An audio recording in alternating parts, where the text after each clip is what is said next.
Magluto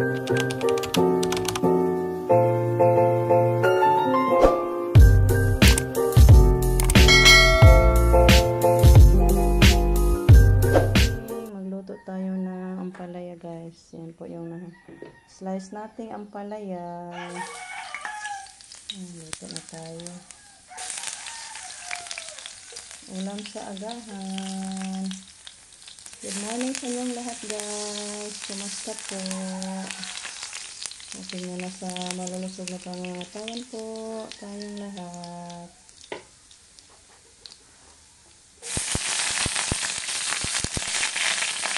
Ito yung ano natin guys. Ang ricado.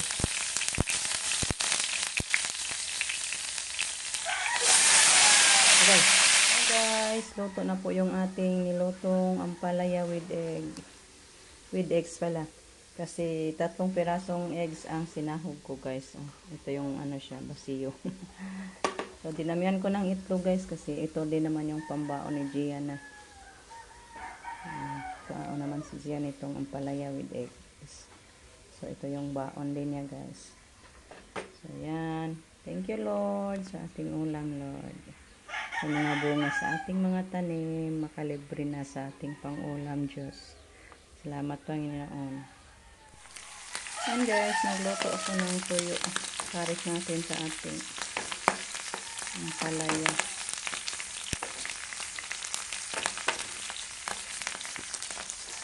Masarap ito na tuyo guys, kaya matabang. Hindi siya maalat. Ang gabi nagluto ako nito guys, sinahog ko sa gulay. Naglaoy ako sa gabi.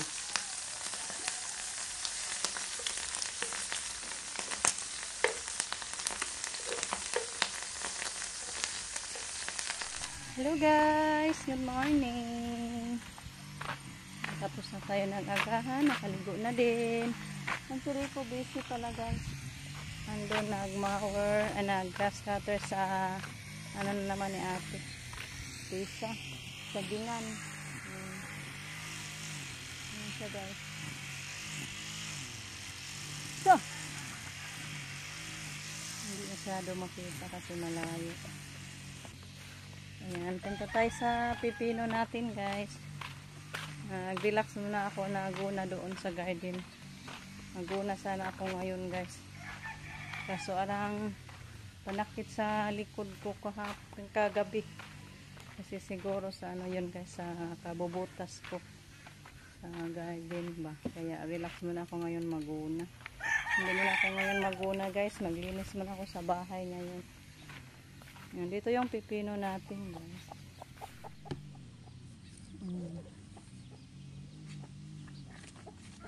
Ito po yung pipino natin.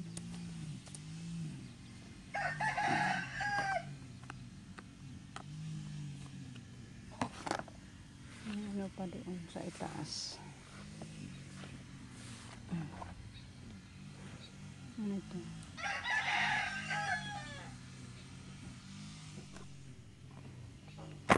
Siya maliit pa guys. Ay, may bunga pa naman.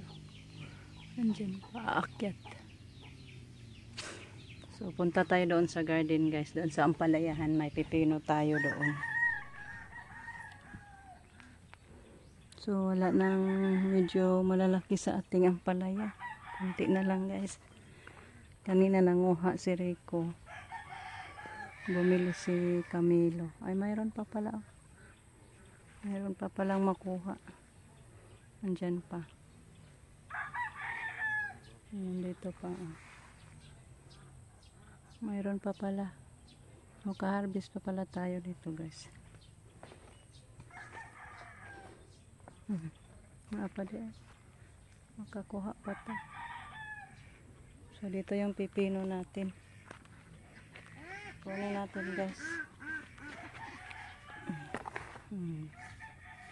Tsaka ito.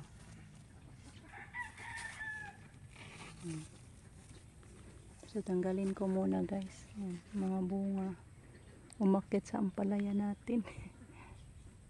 So kunin ko muna siya guys. 2. Nakuha na tayo guys. 1, 2, 3, 7. 7 piraso ng bunga sa ating pipino. Mayroon pa naman doon iba, maliit pa man. So ito lang yung nakuha natin. So ihatid ko to guys. Pabartira natin ni Day Iban. Pabartiran ko ng sardines para may maiulam si Rico. Ano ko, lagyan ko ng sardinas, ay opo, yung sardines na ipagbarter ko nito ni Day Iban. So maghatid muna tayo guys doon kila Day Iban nito. Doon na lang natin kilohin guys, kay wala dito yung kiluhan ni mama. May kilohan naman din sila Day Iban. Doon na lang tayo magkilo guys. Pauwi na ako, mula ako kila Day Iban.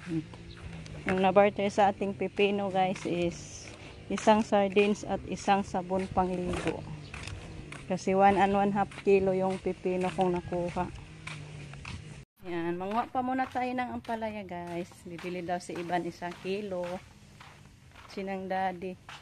Yan, ng 1 kilo.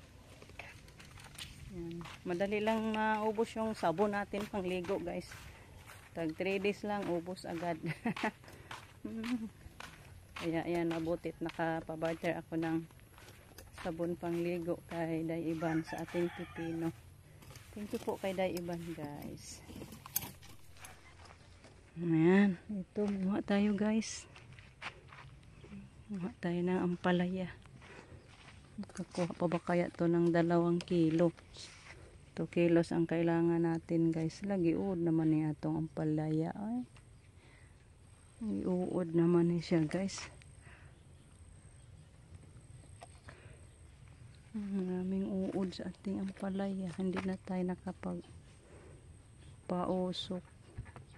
Ito na po guys yung nakuha kong ampalaya. Kakasya ba kaya to ng 2 kilo? 2 kilos yung kailangan natin. Dalhin ko lang doon sa kaiban guys. Doon natin timbangon. May timbangan man si Iban. Ayan guys, dito tayo kay Day Iban. Dito na lang natin timbangon. Okay. Nalito ako sa yung timbangan ni mama. Sobra to nga. Una na yung sobra. Ayaw. Sobra na. Kuhain niya. Ipakapin sa imuha. Kuhaig doha. Kanero? Imuha. Wala kaabot. Pareha naman di ko ano. Bedaw. Balik ka daw timbang. Pareha na ba mo? Salamat Day. Salamat. Wala po rin isod rin kay ng daddy ari. Ayan guys. Na lamian na lang po ko Day. Hindi diyan mo or may baon ni ha. Basta na lang itlog. Ayan guys, kanang daddy to guys. Wow, adakas na ulan guys. Thank you Lord. Ayan. Kaligo guys. Ayun, nagutan tubig ha. Kaligo, naabutan sa ulan. Ayan, punong-puno na ngayon yung palay guys. Kahit 1 oras lang ganito kalakas, ay thank you Lord. Salamat Diyos. Malaloyan Diyos ka Lord. Hindi na kami nakabili ng gasolina magpatubig guys.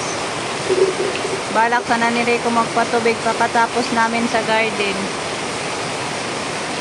Malaloyan Diyos ang Ginoo. Salamat Panginoon. At thank you din po kay Sir Mark sa update ng panahon. Totoo pala sir. Ngayon, sinabi mong 3 to 4 days. Ngayon, hindi nakabot ng 4 days. Ulan na. Salamat kayo sir. Amping kanonay. Sir Mark. Kanda. Kapaigo na. Guys, maing udto. Ano ako ni Rico. Padala ko lang 1 sako doon. Magtanim tayo ng sitaw. Magtanim tayo ng sitaw doon guys sa garden ni ate. Basa? Sunod ra ko. Kaya manglaks ako dari. Susunod lang ko ni Rico guys. At dito sa kuan gang dito bas na likod ngay nga ni babag. Dito do all sa kangkong. Hello guys. Ayan tayo patungo na sa garden guys. Yan, magtanim tayo ng sitaw. Doon na si Rico, nauna na guys. Wala, puno sa tubig yung kanal sa ano natin guys. Nilagyan kahapon ng mulching. Yun po yung nalinisan ni Rico kaninang umaga guys. Ngayon balik na siya. Tapos na nagtanghalian. Lakas-lakas din ang ulan kanina guys. Tingnan nyo, daming tubig sa kanal. Mapuno din ni diring kanal kang og kusog yung uwan no. Ang dugay mo hunong ba?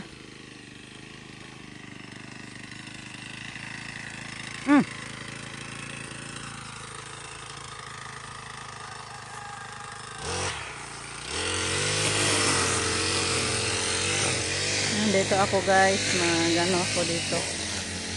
Nagtanim tayo dito ng sitaw. Diba kaya anuhin sa manok? Kakaon.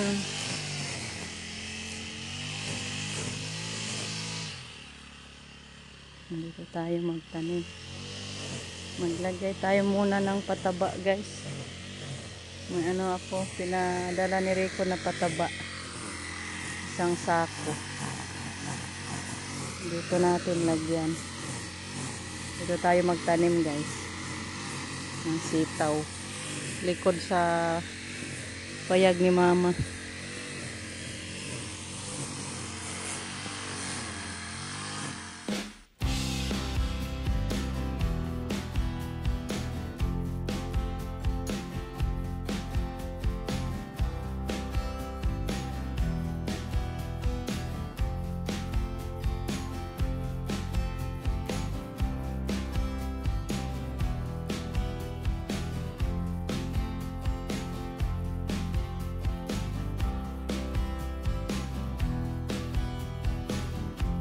Yan, tapos na tayo nakapaglagay ng ano guys, mga pataba sa ginawa kong butas. So, ready na to.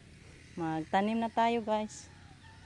Ilang piraso yung nalagyan natin ng mga butas.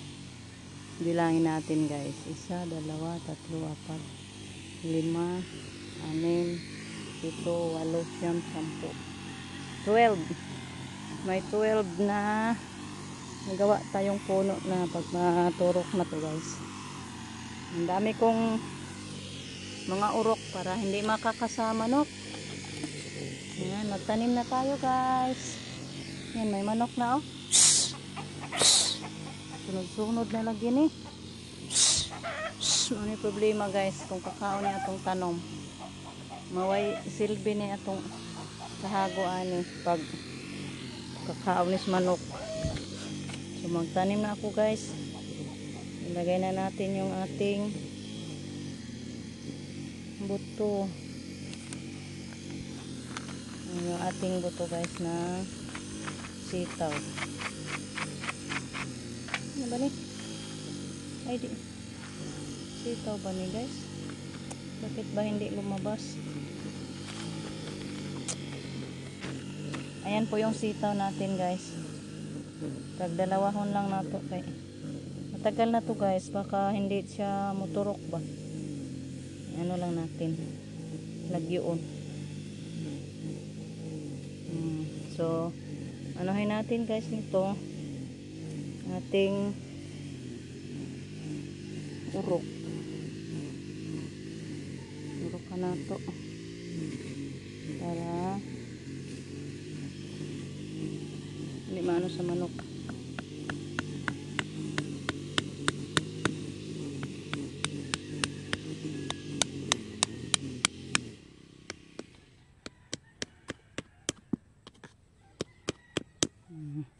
Then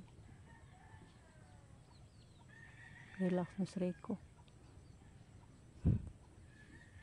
Huwag ka gasolina?